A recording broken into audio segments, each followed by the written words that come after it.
अस्सलामुअलैकुम, welcome to my channel education with Jiya पे। और आज जो है मैं बहुत ज़्यादा डिमांडिंग और बहुत ज़्यादा यू कैन से कि सब लोग की रिक्वेस्ट थी कि मैम इस टॉपिक पे जो है एक वीडियो ज़रूर बनाएं, तो मैंने सोचा कि आपकी रिक्वेस्ट क्यों ना मानी जाए।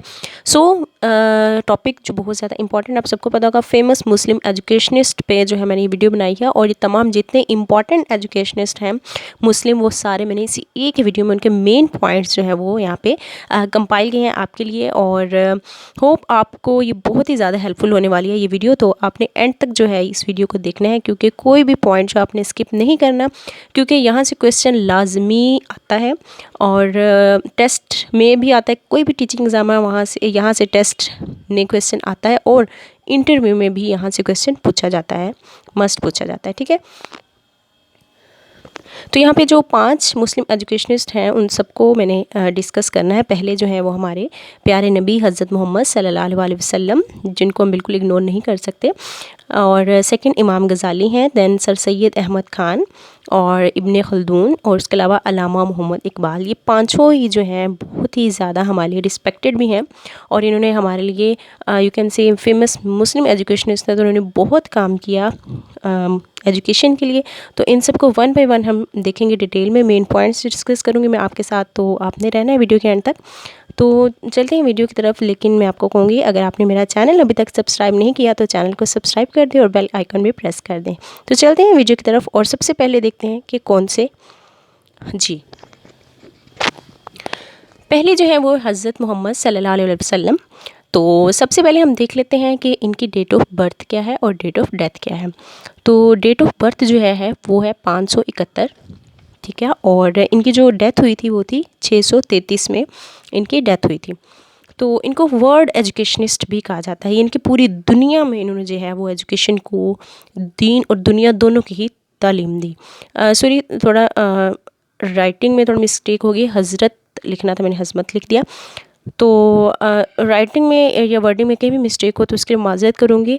बाकी जो कॉन्सेप्ट है, मेरा मकसद वो समझाना है। अगर कहीं भी वर्ड स्पेलिंग में मिस्टेक हो तो वो आप कह सकते हैं अनकॉन्शियसली हुई है, तो उसको आप थोड़ा सा इग्नोर कीजिएगा, ठीक है। तो इसको हम देखते हैं डिटेल में कि इन्होंने क्या काम किया।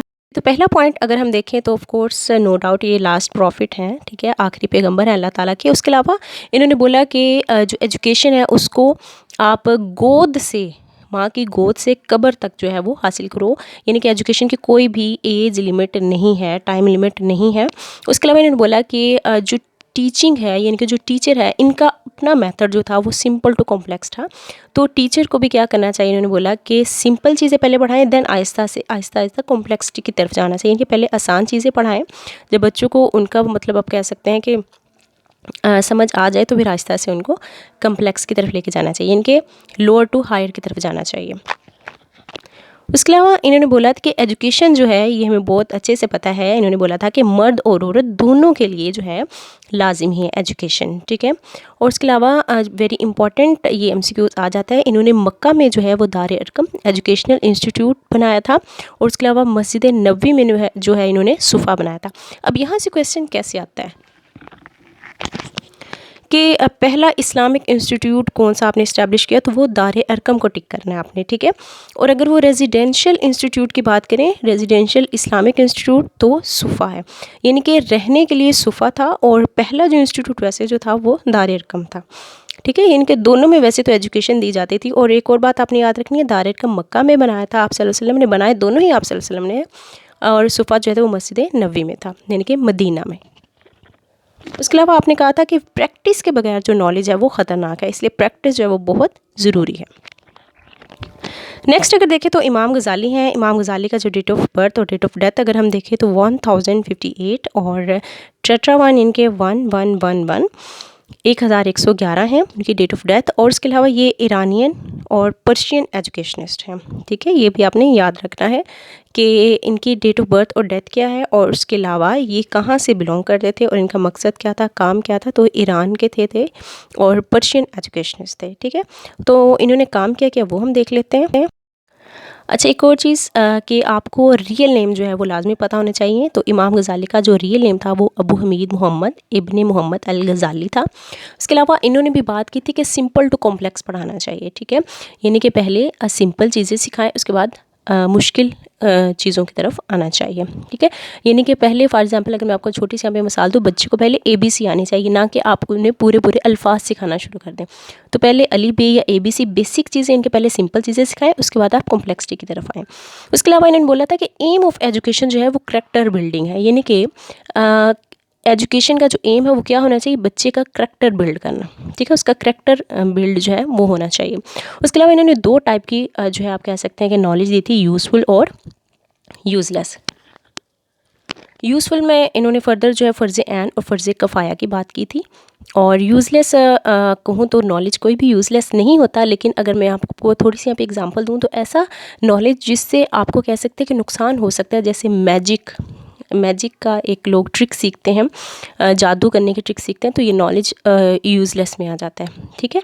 उसके अलावा इन्होंने नॉलेज को 4 कैटेगरीज़ में जो है वो डिवाइड किया था, प्रॉफिटिक, रूलर, स्कॉलर्स और प्रीचर। उसके अलावा इन्होंने बोला था कि स्टूडेंट को जो है उनकी प्रीवियस नॉलेज और स्टूडेंट की एक्सपीरियंस को देखते हुए पढ़ाना चाहिए, यानी कि बच्चे को पहले से क्या आता है और स्टूडेंट क्या क्या एक्सपीरियंस करते हैं, उस चीज़ को देखते हुए बच्चे को पढ़ाना चाहिए, ठीक है। उसके अलावा इन्होंने कहा था कि टीचर को जो है वो क्लास में जाने से पहले, यानी कि क्लास में पढ़ाने से पहले आपको लेसन जो प्लान है वो ज़रूर करना चाहिए। टीचर को प्लान लाजमी करना चाहिए पढ़ाने से पहले, ठीक है। और उसके अलावा इन्होंने फेवर्ड किया था elementary education and home related knowledge for women, यानी कि ये औरतों की हायर एजुकेशन को डिसफेवर करते थे, डिस्करेज करते थे। ये कहते थे कि वुमेन को जस्ट एलिमेंट्री एजुकेशन तक ठीक है, और या फिर घर से रिलेटेड जितनी भी जिम्मेदारियां हैं वो एजुकेशन जो है वो वुमेन को देनी चाहिए। तो एजुकेशन के सिलसिले में थोड़ा से वुमेन को ये इन्फीरियर समझते थे एज़ कम्पेयर टू मैन। उसके अलावा बुक्स जो हैं वो भी लाजमी पूछी जा सकती हैं और ये पूछ लेते होते हैं, MCQs आ जाता है। तो इनकी बुक्स जो थी इमाम गज़ाली की, उनमें रिवाइवल ऑफ रिलीजियस साइंसेस, और उसके अलावा इनको रिवाइवल ऑफ रिलीजियस साइंसेस का दूसरा जो नाम है वो अहियल उलूम है। और उसके अलावा दूसरी बुक है ज्वेल्स ऑफ कुरान और अल्केमी ऑफ हैप्पीनेस। तो ये कुछ बुक्स, इनकी 3 बुक्स मैंने यहाँ पे मेंशन की। उसके अलावा भी इनके बुक्स हैं, लेकिन जो इंपॉर्टेंट हैं वो मैंने आपके साथ शेयर करी हैं, आपने इनके नाम याद रखने हैं। नेक्स्ट जो है मुस्लिम एजुकेशनिस्ट वो है इब्ने खल्दून, वेरी इंपॉर्टेंट। और इनका डेट ऑफ बर्थ जो है वो 1332 है और डेट ऑफ डेथ जो है वो इनकी 1406 है। और उसके अलावा ये अरब एजुकेशनिस्ट थे, इनके अरब से रिलेट करते थे, अरब से इनका ताल्लुक़ था, और ये फेमस हिस्टोरियन भी थे। इनके हिस्ट्री से रिलेटेड भी इनका काफ़ी आप कह सकते हैं काम है। तो अगर इनको हम डिटेल में देखें, इब्ने खल्दून की बात करें तो इनका जो रियल नेम था वो वलीउद्दीन अबू ज़ैद बिन ज़ैद अब्दुर्रहमान था। सॉरी, यहाँ पे ज़ैदी लिखा गया है तो ज़ैद है ये वर्ड, ठीक है। और दूसरी बात, बाय प्रोफेशन जो थी वो इब्ने खल्दून जो थे वो जज थे। और इनके मुताबिक एम ऑफ एजुकेशन जो है वो थिंकिंग और रीजनिंग को डेवलप करना है, ठीक है। यानी कि बच्चे की जो है थिंकिंग एबिलिटी है, जो सोचने की सलाहियत है, और कह सकते हैं कि लॉजिक किसी भी चीज़ को देना, तो उस चीज़ को डेवलप करना जो है वो एम ऑफ एजुकेशन है। और इसके अलावा ये डिस्करेज करते थे लेक्चर मेथड को, यानी कि लेक्चर मेथड जो है इनके मुताबिक नहीं होना चाहिए। बच्चे को डिस्कशन मेथड के ज़रिए, इसके यानी कि बच्चे आपस में डिस्कस करें। लेक्चर मेथड में यही होता है ना कि जैसे टीचर पढ़ा रहा है और स्टूडेंट सुन रहे हैं, तो इन्होंने बोला कि लेक्चर मेथड नहीं होना चाहिए, डिस्कशन मेथड जो है वो बहुत अच्छा मेथड है इब्ने खल्दून के नज़दीक, ठीक है। इसके अलावा इन्होंने कहा था मदर टंग जो है, यानी कि मादरी ज़ुबान जिसे कहते हैं, जो कि हमारी पंजाबी है, पंजाब वालों की, तो मदर टंग जो है वो प्राइमरी एजुकेशन के छोटी क्लासेस के लिए जो है वो मादरी ज़ुबान जो है वो बहुत ज़्यादा इंपॉर्टेंट है, ठीक है। क्योंकि अगर बच्चे को ज़ुबान ही समझ नहीं आएगी, छोटा बच्चा होता है तो उसको ज़ाहिर है स्टार्ट में उर्दू या इंग्लिश तो नहीं आएगी इतनी जल्दी, तो मादरी ज़ुबान जो है वो बहुत ज़्यादा इंपॉर्टेंट है प्राइमरी एजुकेशन के लिए। उसके अलावा इन्होंने रोट लर्निंग जो है, यहाँ पे थोड़ी मिस्टेक हो गई है, रोट लर्निंग, इनके रट्टा लगाना जो है उसको भी डिसफेवर किया। इनके लेक्चर मेथड नहीं होना चाहिए, तो ऑफ कोर्स जब लेक्चर मेथड होगा तो बच्चे पैसिव होंगे, तो बच्चे को जो चीज़ अगर नहीं समझ आए तो वो रट्टा ही लगाएगा ना, तो डिसफेवर किया था इन्होंने इस चीज़ को भी। उसके अलावा इन्होंने कहा था कि एजुकेशन जो सी है वो जिस भी कंट्री की एजुकेशन है वो उस कंट्री के आइडियालॉजी पे बेस होनी चाहिए, ये बहुत ज़रूरी है। और लाइक जैसे हमारा इस्लाम है आइडियोलॉजी, तो इस्लामिक सिस्टम ऑफ एजुकेशन ही होना चाहिए, ठीक है। तो ये पॉइंट्स है। उसके अलावा इन्होंने जो है अलूमे नकली और अलूमे अकली की बात की थी। दो टाइप्स ऑफ इन्होंने अलूम बात की थी, अलूमे नकली और अलूमे अकली। अलूमे नकली क्या था? जो नॉलेज जो है कुरान, हदीस, फ़िक़्ह, तफसीर वगैरह से हमें हासिल हो, उसे हम अलूम नकली कहेंगे। और जो नॉलेज जो है वो हमें एक्सपेरिमेंट से, ऑब्जर्वेशन से, रीजनिंग से, यानी कि मैथ, फिज़िक्स, लॉजिक वगैरह से हासिल हो, उसे हम अलूम अकली कहेंगे, ठीक है। अच्छा, उसके अलावा इन्होंने टीचिंग प्रोसेस की बात की थी। इन्होंने बोला था कि टीचिंग प्रोसेस है वो 3 स्टेजेस पर मुश्तमिल होना चाहिए। टीचिंग प्रोसेस में सबसे पहला जो स्टेप आ जाता है वो इंट्रोडक्शन है, यानी कि टॉपिक को जो है वो इंट्रोड्यूस करवाना एग्जांपल के साथ। उसके अलावा जो है डेवलपमेंट आ जाता है दूसरे नंबर पे, यानी कि डिटेल एक्सप्लेनेशन देना उस टॉपिक की, ठीक है। पॉइंट्स को जो हमने इंट्रोडक्शन में बताया है उनको इंट्रोडक्शन के बाद आपने डिटेल में एक्सप्लेन करना है। और समरी में क्या आ जाएगा कि आपने जो भी पढ़ाया है उसको आप एक ब्रीफ सा जो है समराइज़ कर दें लेसन को। उसके अलावा बुक्स की बात करें तो इनकी बहुत फेमस बुक है मुकदमा और रैप फ़िलॉसफी ऑफ हिस्ट्री। ये दोनों जो है वो इब्न खल्दून की बहुत फेमस बुक्स जी। उसके बाद सर सैयद अहमद ख़ान है और इनकी डेट ऑफ बर्थ जो है वो 1817 है और 1898 में जो है वो इनकी डेथ हो गई थी, ठीक है। 17 अक्टूबर को ये दिल्ली में पैदा हुए थे, 17 अक्टूबर 1817 को, और 17 मार्च 1898 को अलीगढ़ में जो है इनकी डेथ हुई थी। उसके अलावा ये इंडियन एजुकेशनिस्ट हैं और इन्होंने बहुत ज़्यादा जो एजुकेशन पे काम किया, उसकी हम डिटेल देख लेते हैं नेक्स्ट। सर सैयद अहमद ख़ान जो थे वो पॉलिटिकल लीडर भी थे और उसके अलावा ये प्रैग्मेटिस्ट थे, यानी कि ये चेंज की बात करते थे। और उसके अलावा इन्होंने बोला था कि जो सुपरस्टिशंस हैं, जितने भी हम लोग ये कह सकते हैं कि वहम जो हम रखते हैं, तोहमात जो हम रखते हैं, ये हमारे फेथ का पार्ट नहीं हो सकती, इसलिए सुपरस्टिशंस जो है वो अच्छी बात नहीं है, ये इग्नोर करना चाहिए इन चीज़ों को, ठीक है। उसके अलावा इन्होंने उर्दू लैंग्वेज को इस्तेमाल करने में बहुत ज़्यादा जो है वो ज़ोर दिया था। उर्दू लैंग्वेज को इनके बहुत ज़्यादा इन्होंने एम्फसाइज़ किया था। उसके अलावा जो है इन्होंने इस्टेब्लिश किया था मुरादाबाद में, जो मदरसा किया था वो 1858 में किया था। उसके बाद गाज़ीबाद में इन्होंने 1862 में जो है वो एक मदरसा गाज़ीबाद में जो 1862 में किया। उसके बाद MU हाई स्कूल जो है मोहम्मदन एंग्लो ओरिएंटल, यहाँ से भी क्वेश्चन आ जाता है, तो ये जो है इन्होंने 1875 में बनाया और यही जो स्कूल है वो कॉलेज का दर्जा उसे 1877 में मिला और देन यूनिवर्सिटी का दर्जा जो है वो 1921 में मिल गया MU स्कूल को, ठीक है। तो ये बहुत ही आप कह सकते हैं कि फेमस और इम्पॉर्टेंट जो है इनके काम है सर सैयद अहमद ख़ान है। उसके बाद ये MEC, इसका मतलब है मोहम्मदन एजुकेशनल कॉन्फ्रेंस, जो कि 1886 में हुई थी। ये किस लिए हुई थी? पॉलिटिकल आप कह सकते हैं मुस्लिम में पॉलिटिकल विजडम को इम्प्रूव करने के लिए या पॉलिटिकल विजडम लाने के लिए मुसलमानों में जो है वो मोहम्मदन एजुकेशनल कॉन्फ्रेंस जो है वो 1886 में सर सैयद अहमद ख़ान ने जो बनाई थी। उसके अलावा इन्होंने साइंटिफिक सोसाइटी जो है इस्टेब्लिश की 1864 में, और इसका फंक्शन क्या था कि जितनी भी इंग्लिश की किताबें हैं उनको उर्दू में ट्रांसलेट करना, ठीक है, क्योंकि मुसलमानों को जो है वो इंग्लिश लैंग्वेज इतने अच्छे से नहीं आती थी। तो सर सैयद अहमद ख़ान का बहुत अच्छा कारनामा था कि उन्होंने साइंटिफिक सोसाइटी डेवलप करके इंग्लिश बुक्स का उर्दू में ट्रांसलेशन करवाई। तो ये भी बहुत इंपॉर्टेंट क्वेश्चन है, साइंटिफिक सोसाइटी जो है वो कब बनी और इसका मकसद क्या था। उसके अलावा अगर बुक्स की बात करें तो वो इन्होंने भी बहुत ज़्यादा बुक्स लिखी थी। यहाँ पे मैंने तफसीरुल कुरान, असबाब बगावत और आईने अकबरी को मेंशन किया है। और इन्होंने जो है वो जनरल्स भी लिखे थे, जिनमें तहज़ीबुल इखलाक और अलीगढ़ इंस्टीट्यूट गैजेट भी जो शामिल हैं।